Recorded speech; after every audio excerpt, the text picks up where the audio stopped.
مرنے کے بعد کیا ہوگا؟ آئیے قرآن مجید کا ارتھ بیان کرتے ہیں۔ سورہ کاف، سورہ نمبر 50، آیت نمبر 15 سے لے کر۔ ہر زمانے میں اس کائنات کے بنانے والے نے لوگوں کو سمجھانے کے لیے نبی بھیجے ہیں، اور انہوں نے سمجھایا ہے کہ تم تکے سے پیدا نہیں ہو رہے، یہ کائنات ایٹومیٹک سسٹم نہیں ہے، تمہارا ایک مالک ہے جو تمہیں بڑی حکمت سے پیدا کرتا ہے، اور کائنات کی ہر چیز میں اس کی حکمت ہے، پوری کائنات کو بڑے سوجھ بوجھ کے ساتھ حکمت کے ساتھ چلا رہا ہے، اور تمہیں اس نے جیون کا سمے دے دیا ہے، اچھائی برائی کے دونوں راستے تمہارے سامنے کر دیے ہیں۔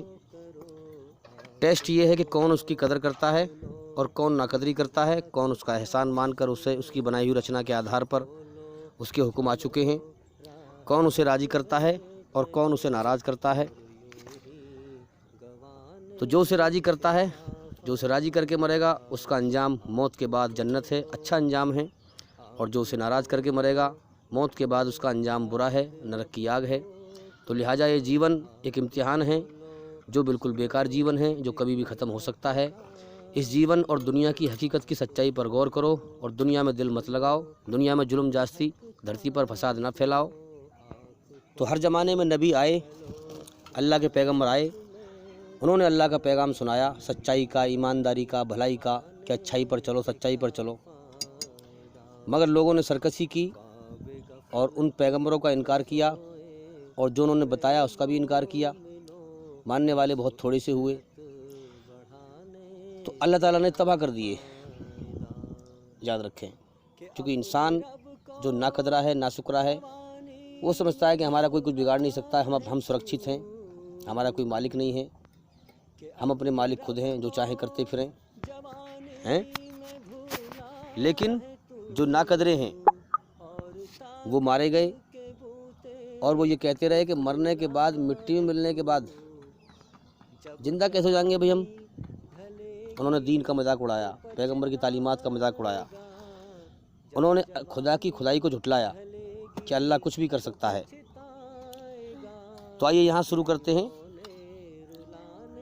سورہ نمبر 50، آیت نمبر 15 سے، جو کہا گیا ہے، کیا پہلی بار پیدا کرنے میں ہم اسمرتھ تھے، ناکام تھے ہیں؟ سنسار کا مالک فرما رہا ہے، کیا پہلی بار پیدا کرنے میں ہم اسمرتھ تھے، مگر ایک نئی سرشٹی کی اور سے یہ لوگ شک میں پڑے ہوئے ہیں۔ جس اللہ نے ان کو بنایا ہے وہ کچھ بھی کر سکتا ہے، اس سے یہ لوگ شک میں پڑے ہوئے ہیں۔ ہم نے انسان کو پیدا کیا ہے، اور اس کے لیے اس کے دل میں ابھرنے والے وسوسوں تک کو ہم جانتے ہیں۔ یہ ظاہر سی بات ہے، جس نے ہمیں پیدا کیا ہے، کیا اس کو ہمارا حال پتہ نہیں ہے؟ سارا حال پتہ ہے۔ اور نحن اقرب الیہ من حبل الورید، ہم نے انسان کو پیدا کیا ہے اور اس کے دل میں ابھرنے والے وسوسوں، خیالات تک کو ہم جانتے ہیں۔ ہم اس کی گردن کی رگ سے بھی زیادہ اس کے قریب ہیں۔ سمجھ میں آ رہی ہے بات؟ یعنی آسان زبان میں سمجھو کہ اللہ تعالیٰ ہماری سانس سے زیادہ قریب ہے ہمارے، وہ ہمیں دیکھ رہا ہے، ہماری ہر حرکت کو دیکھ رہا ہے، اور ہمارے اس پرتچھ گیان کے علاوہ، یعنی یہ تو گیان ہے ہی اللہ کا کہ اللہ تعالیٰ دیکھ رہا ہے سب کو ہیں، دو لکھنے والے اس کے دائیں بائیں بیٹھے ہر چیز انکت کر رہے ہیں، لکھ رہے ہیں۔ جو دو فرشتے بتائے گئے ہیں کرامن کاتبین، انسان کے اچھے برے اعمال لکھ رہے ہیں۔ انسان کے منہ سے کوئی شبد اس کے مکھ سے نہیں نکلتا جسے سرکشت کرنے کے لیے ایک اپستھت رہنے والا نرچت موجود نہ ہو، فوراً لکھ لیتا ہے۔ آج انسان سوچ رہا ہے میں جو چاہوں کرتا پھروں، مجھے کوئی دیکھنے والا نہیں، میرا کوئی حساب لینے والا نہیں، میں اپنا خود مالک ہوں، میرا کوئی مالک نہیں۔ اسے یہ نہیں پتا کہ اللہ تعالیٰ کے یہاں پوری ریکارڈنگ چل رہی ہے تیری ہر چیز کی، ایک ذرہ برابر بھی جو کرم ہوگا اس کی بھی بھول نہیں ہوگی۔ پھر دیکھو وہ موت کی بے ہوشی ستیہ لے کر آ پہنچی۔ آپ دیکھیں دنیا میں زیادہ تر انسانوں کی بھیڑ موت سے بے ہوش ہے، اپنے سامنے لوگ مرتے ہوئے دیکھ رہے ہیں، اپنی موت سے بے ہوش ہیں، اسے کوئی خیال نہیں کہ مجھے دنیا چھوڑنی بھی ہے، یہاں سے جانا بھی ہے، اور کب چلا جاؤں اس کا کوئی بھروسہ نہیں ہے۔ پھر دیکھو وہ موت کی بے ہوشی ستیہ لے کر آ پہنچی، یہ وہی چیز ہے جس سے تو بھاگتا تھا، جس سے تو بھاگتا تھا۔ تو نے کبھی یقین نہ کیا کہ تیرا ایک مالک ہے، نہ تو ہوش میں آیا، نہ تو نے غور کیا، تو نے کبھی نہ سوچا کہ مجھے بھی مرنا ہے، اس دنیا سے جانا ہے۔ تو موت کی بے ہوشی سے بے ہوش تھا، یعنی موت کے ہوش سے بے ہوش تھا۔ اور پھر سور نرسنگا پھونکا گیا، یہ ہے وہ دن جس سے تجھے ڈرایا جاتا تھا، جس سے تجھے ڈرایا جاتا تھا۔ ہر انسان، ہر ویکتی اس حال میں آ گیا کہ اس کے ساتھ ایک ہانک کر لانے والا ہے اور وہ گواہی دینے والا ہے۔ موت پر بھی انسان کو معلوم پڑ جائے گا، جس کو آج انکار کرتا ہے، جھٹلاتا ہے کہ موت کے بعد حساب دینا ہے، اللہ مالک ہے جو دیکھ رہا ہے، ہر کرم نوٹ کر رہا ہے ہمارا۔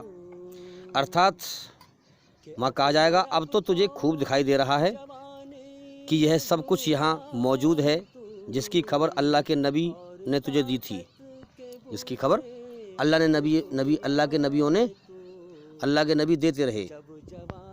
تو ہر ویکتی اس حال میں آ گیا کہ اس کے ساتھ ایک ہانک کر لانے والا ہے اور ایک گواہی دینے والا ہے۔ سمجھ میں آ رہی بات؟ ساتھی سے مراد ہانک کر لانے والا فرشتہ ہے، اور وہی اللہ کی عدالت میں پہنچ کر کہے گا کہ یہ ویکتی جو مجھے سونپا گیا تھا سرکار کی پیشی میں حاضر ہے، اللہ تعالیٰ کی پیشی میں حاضر ہے۔ تو ہمارے کندھوں پر فرشتے ہیں جو ہماری نگرانی کر رہے ہیں اور ہمیں دیکھ رہے ہیں اور ہمارے اچھے برے کرم لکھ رہے ہیں۔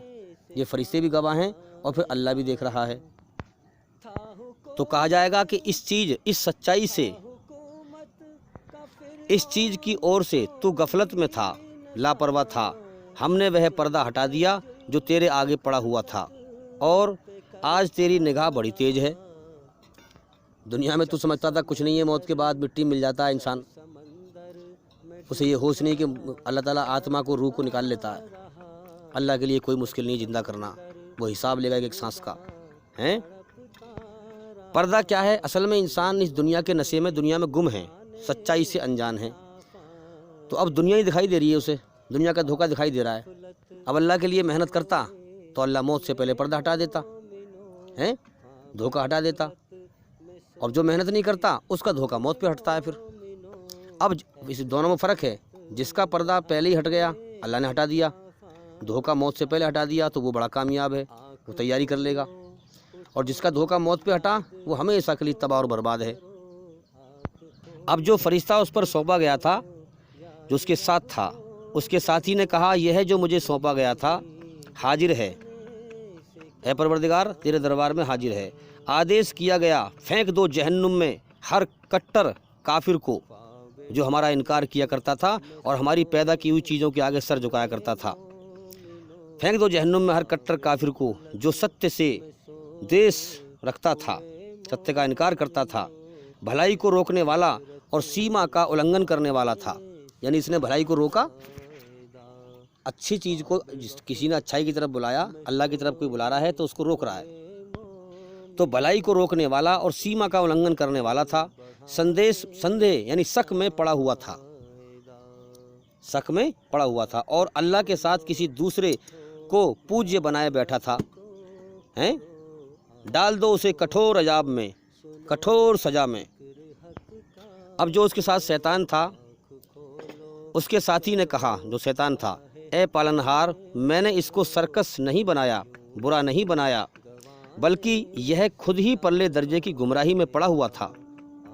جواب میں کہا گیا میرے سامنے جھگڑا نہ کرو، میں تم کو پہلے ہی برے پرینام، برے انجام سے ساودھان کر چکا تھا۔ یہ اللہ فرما رہا ہے، کیسے پہلے ہی کر دیا ہوشیار۔ ہر زمانے میں اللہ نے نبی بھیجے، اپنا پیغام بھیجا، خبر دی، بتایا، سمجھایا۔ اب تم نے لاپرواہی کی تو مارے جاؤ گے پھر تم۔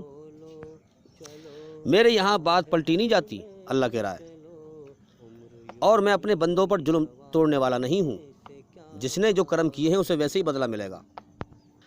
وہ دن جب کہ ہم جہنم نرک سے پوچھیں گے کیا تو بھر گئی، اور وہ کہے گی کیا اور کچھ ہے، یعنی اور بھی ہیں، اور جنت پرہیزگاروں کے قریب لائی جائے گی، کچھ بھی دور نہ ہوگی۔ کہا جائے گا یہ ہے وہ چیز جس کا تم سے وعدہ کیا جاتا تھا۔ ہر اس انسان کے لیے جو بہت رجوع اللہ کی طرف فیس کرنے والا، ڈرنے والا اور بڑی نگرانی کرنے والا تھا کہ میں کہیں اللہ کے حکم کے خلاف نہ چلوں، جو بنا دیکھے رحمان کرونا میں ایشور سے ڈرتا تھا، بنا دیکھے اللہ سے ڈرتا تھا، اور جو آسکت حد یعنی نرم دل لیے ہوئے آیا۔ ہاں، پرویش کرو جنت میں سلامتی کے ساتھ۔ وہ دن شاشوت جیون کا دن ہوگا، وہاں ان کے لیے وہ سب کچھ ہوگا جو وہ چاہیں گے، اور ہمارے پاس اس سے زیادہ بھی بہت کچھ ان کے لیے ہے۔ ہم ان سے پہلے بہت سی قوموں کو تباہ کر چکے ہیں جو ان سے بہت زیادہ شکتیشالی تھی، اور دنیا کے دیسوں کو انہوں نے چھان مارا تھا۔ پھر کیا وہ کوئی شرن لینے کی جگہ پا سکے؟ ہاں، اس اتہاس میں شکچھا سامگری ہے ہر اس انسان کے لیے جو دل رکھتا ہو یا جو دھیان پوروک بات سنتا ہو، جو دھیان پوروک بات کو سنے۔ جس دن سب لوگ قیامت کے کولاہل کو ٹھیک ٹھیک سن رہے ہوں گے، وہ زمین سے مردوں کے نکلنے کا دن ہوگا۔ ہم ہی جیون پردان کرتے ہیں، انسان کو جیون دیتے ہیں، اور ہم ہی موت دیتے ہیں۔ ہماری اور ہی اس دن سب کو پلٹنا ہے، جب زمین پھٹے گی اور لوگ اس کے اندر سے نکل کر تیز تیز بھاگے جا رہے ہوں گے۔ یہ اکٹھا کرنا ہمارے لیے بہت آسان ہے، اللہ کے لیے کوئی مشکل نہیں ہے۔ اے نبی، جو باتیں یہ لوگ بنا رہے ہیں، یعنی اللہ کے دین کو وہ کھیل سمجھ رہے ہیں، جو باتیں یہ لوگ بنا رہے ہیں انہیں ہم خوب جانتے ہیں، اور تمہارا کام ان سے بلپوروک بات منوانا نہیں ہے، بس تم اس قرآن کے دوارا ہر ویکتی کو، ہر انسان کو نصیحت کرو جو میری چیتاونی سے ڈرے۔ تو بھئی اس گمان کو ختم کر دو کہ دنیا میں ہمیشہ جینا ہے۔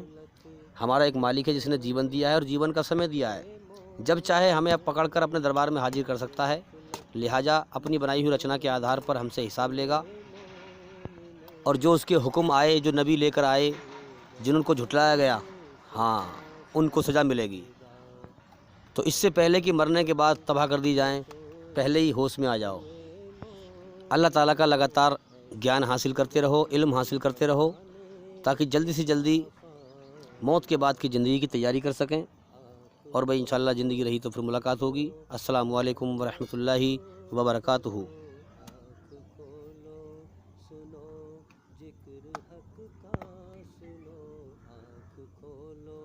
چلو راہ حق میں چلو۔